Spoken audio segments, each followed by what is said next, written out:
آمين تنزيل الكتاب لا ريب فيه من رب العالمين أم يقولون افتراه بل هو الحق من ربك لتنذر قوما ما أتاهم من نذير من قبلك لعلهم يهتدون صدق الله العظيم.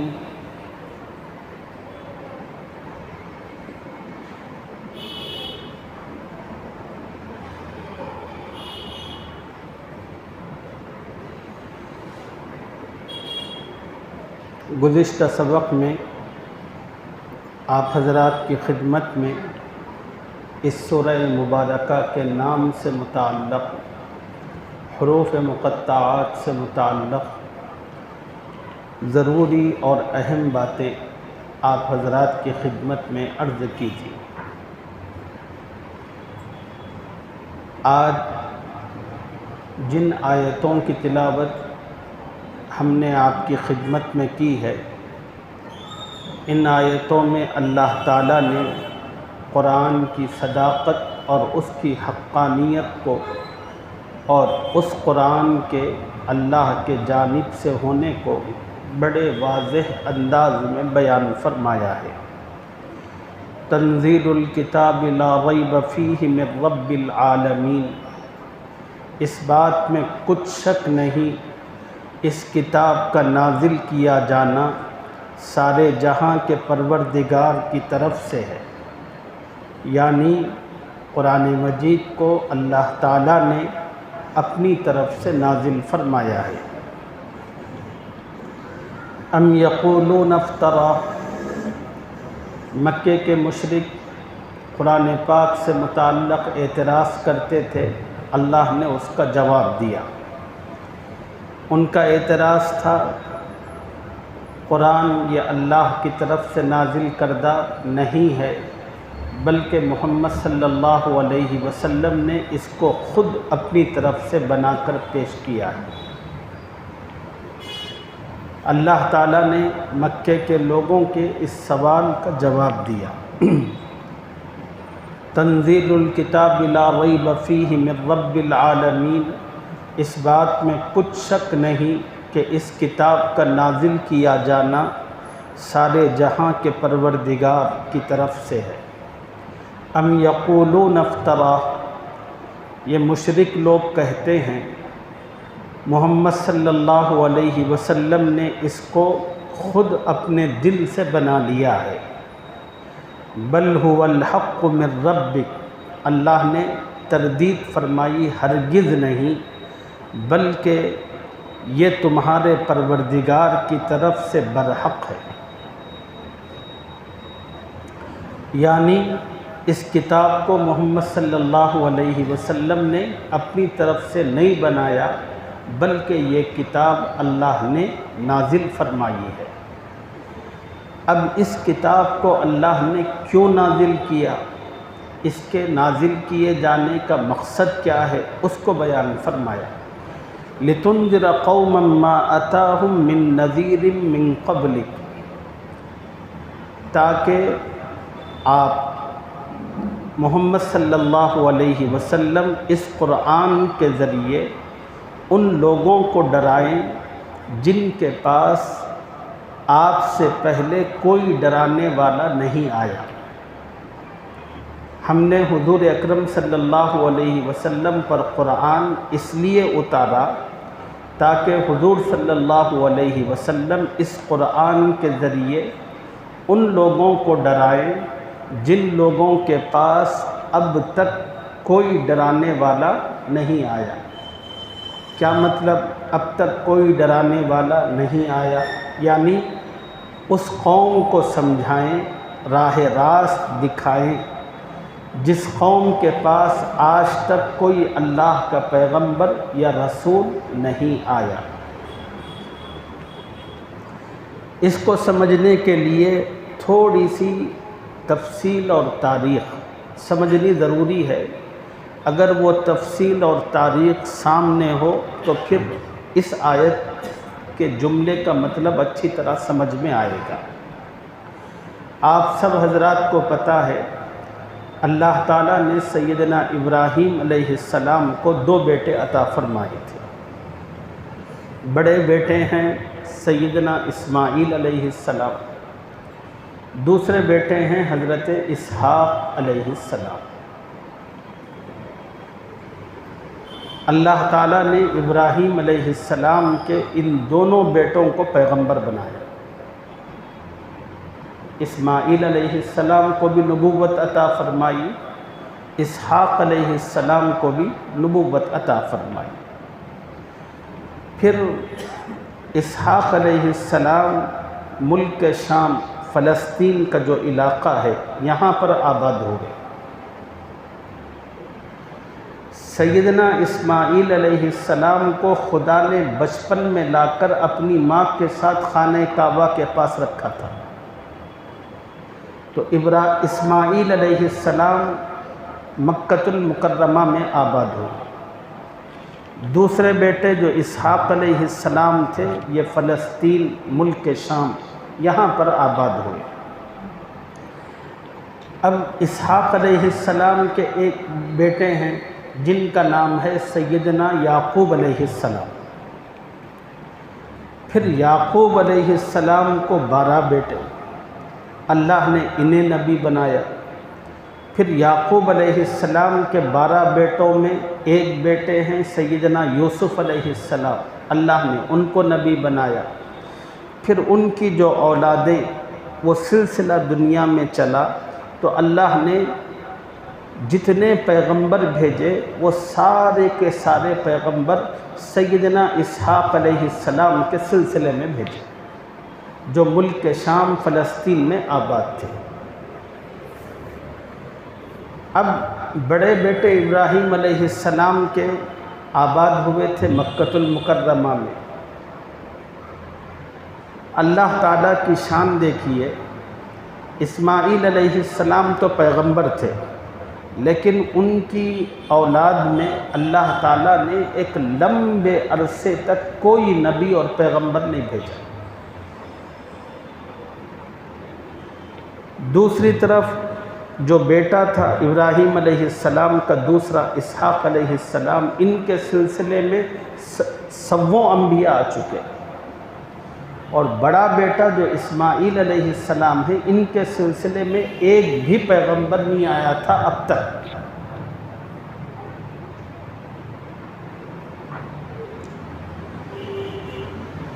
اب یہاں سمجھنے کی بات ہے، لیکن اللہ تعالیٰ نے ابراہیم علیہ السلام کے دوسرے بیٹے اسحاق علیہ السلام کے سلسلے میں جو پیغمبر بھیجے تھے ان پر جو آسمانی کتابیں اتاری تھیں ان تمام کتابوں میں یہ بات موجود تھی کہ ہم اپنے آخری رسول محمد صلی اللہ علیہ وسلم کو دنیا میں بھیجنے والے ہیں۔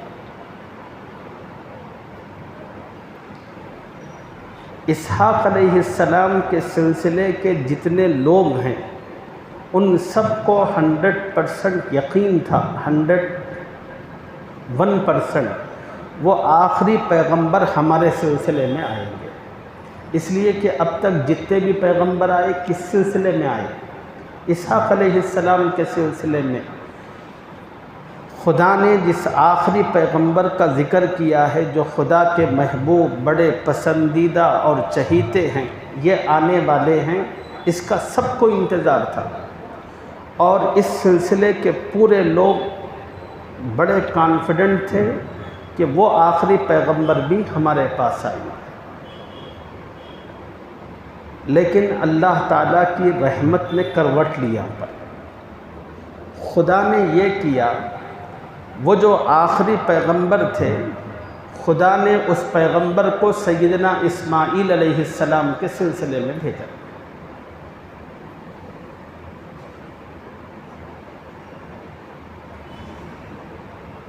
اب یہ اسماعیل علیہ السلام پیغمبر، پھر ان کے سلسلے میں ہزاروں سال گزر گئے، کوئی پیغمبر نہیں۔ ایک ہی پیغمبر بھیجا، اللہ تعالیٰ نے وہ ایسے پیغمبر کو بھیجا جو مقام و مرتبے میں سب پر بھاری ہے۔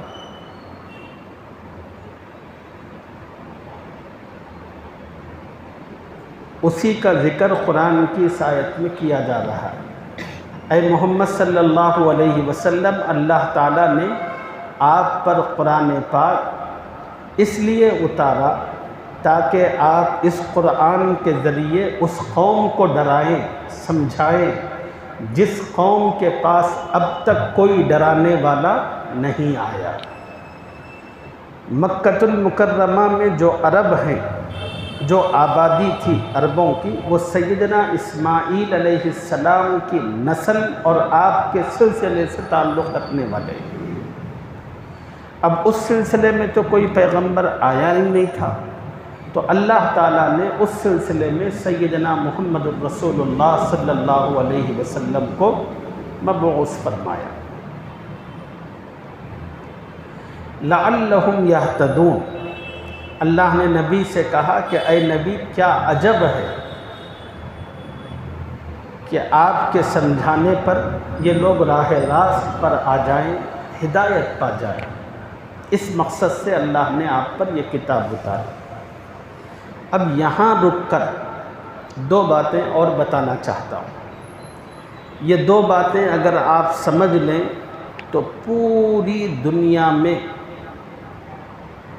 یہودیوں کی مسلمانوں سے جو دشمنی وغیرہ یہ سب سمجھ میں آ جائے گا۔ یہی بنیاد ہے۔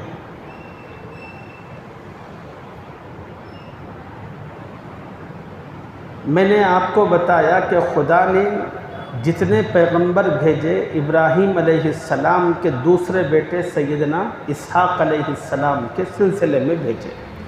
سبوں پیغمبر آئے اس سلسلے میں۔ اس کا نتیجہ کیا ہوا؟ اس کا نتیجہ یہ ہوا، ادھر دوسری طرف بڑے بیٹے اسماعیل علیہ السلام کے سلسلے میں ایک بھی پیغمبر نہیں تھا، تو اس کا نتیجہ یہ ہوا کہ اسحاق علیہ السلام کے سلسلے کے جو لوگ تھے، جو ملک شام فلسطین میں رہتے تھے، اپنے آپ کو معزز، اپنے آپ کو بہتر، اپنے آپ کو قابل، اپنے آپ کو اللہ کا چہیتا، اپنے آپ کو اللہ کا پسندیدہ، اپنے آپ کو خدا کی برکتوں کا حامل سمجھتے تھے۔ اور اسماعیل علیہ السلام کے سلسلے کے جو لوگ مکۃ المکرمہ میں آباد تھے، ان کے سلسلے میں ان کا خیال یہ تھا، یہ بیکار لوگ ہیں، بکواس لوگ ہیں، ان پر نہ خدا کی کوئی نظر کرم ہے، نہ نظر رحمت ہے، کچھ نہیں۔ یہ خیال تھا۔ اسی وجہ سے وہ لوگ بڑے پیش رہتے تھے اور اپنے آپ کو بہت بہتر، اور مکۃ المکرمہ میں اسماعیل علیہ السلام کے سلسلے کے جو لوگ تھے ان کو بڑا کمتر سمجھتے تھے۔ لیکن ایک بات ان کو بھی پتہ تھی، اسماعیل علیہ السلام کے سلسلے کے جو لوگ ہیں ان کو بھی پتہ تھی، اور دوسری طرف جو ملک شام میں اسحاق علیہ السلام کے سلسلے کے جتنے لوگ تھے ان کو بھی پتہ تھی، خدا کا ایک آخری پیغمبر آنے والا ہے۔ وہ اللہ نے خود ان کے پیغمبروں کی زبانی ان کو بتا دیا تھا، آسمانی کتابوں میں اللہ نے ان کی خبر دی تھی۔ اب اس آخری پیغمبر کا سب کو انتظار تھا۔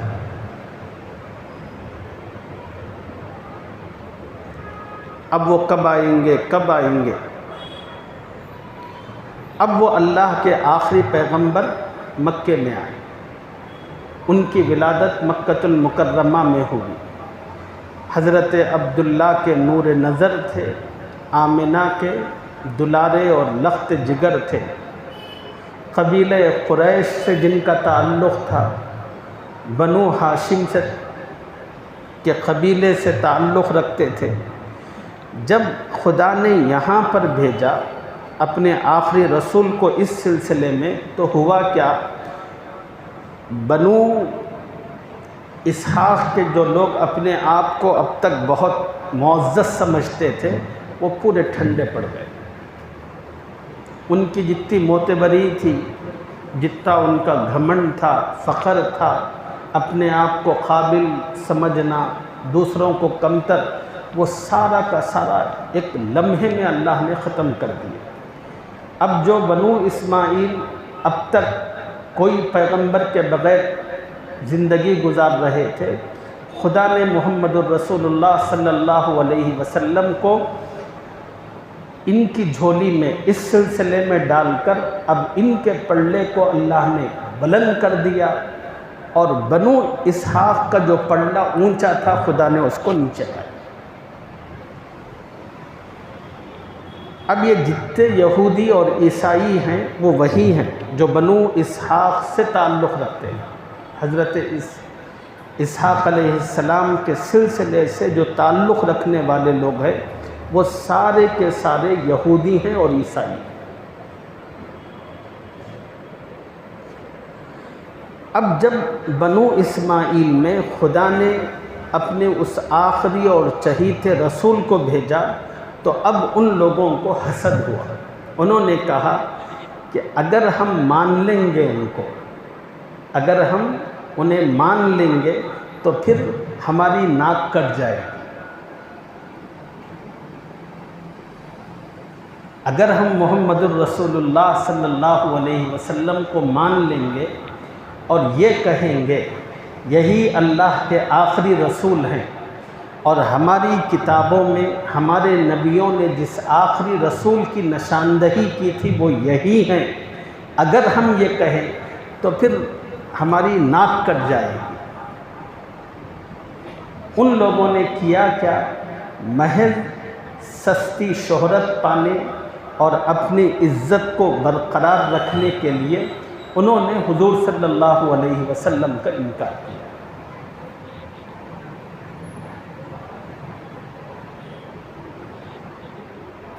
اگر بائی چانس اللہ تعالیٰ حضور اکرم صلی اللہ علیہ وسلم کو بنو اسماعیل کے بجائے بنو اسحاق کے سلسلے میں بھیجتے تو پوری دنیا کے یہودی اور عیسائی مسلمان ہوتے۔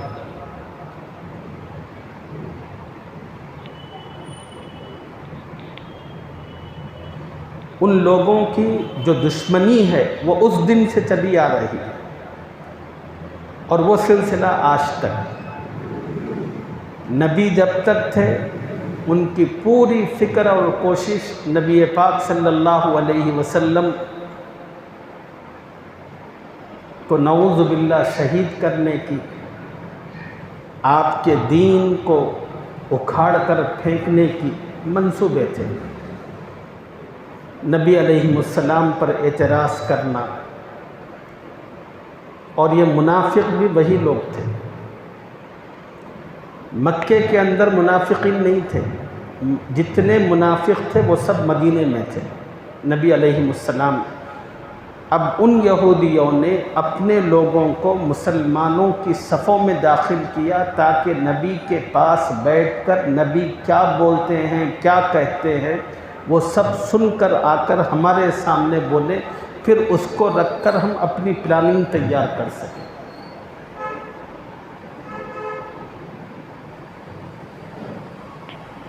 اب نبی کے دنیا سے وفات پانے کے بعد، گزرنے کے بعد، ان کی وہ دشمنی کا سلسلہ نبی کی امت اور نبی کی کتاب کے ساتھ ہے۔